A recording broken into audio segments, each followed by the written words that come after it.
I entered a stranger's house to avoid a DUI.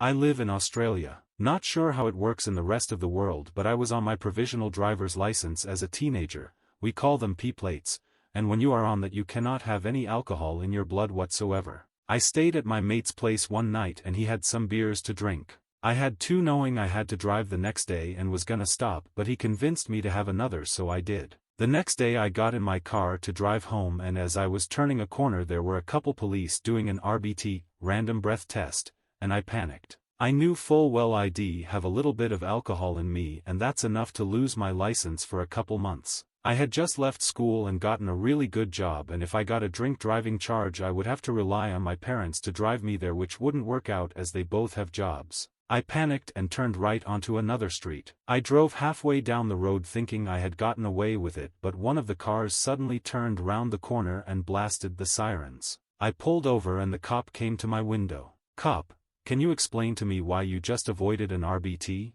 Instead of explaining to the cop why and just taking my punishment, I decided to lie. I wasn't trying to avoid it, I live down here. Cop, whereabouts do you live? Just over there. Cop, well, you don't mind if I follow you and watch you enter your house for proof, do you?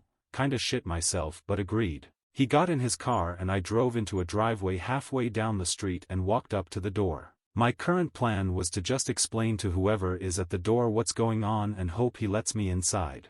I walked up and knocked, but no one answered. Then I looked over my shoulder at the cop and turned to just open the door, and it was unlocked. That I walked inside and shut the door. I was really scared for if whoever lived there was gonna walk out and see me and scream, but no one did.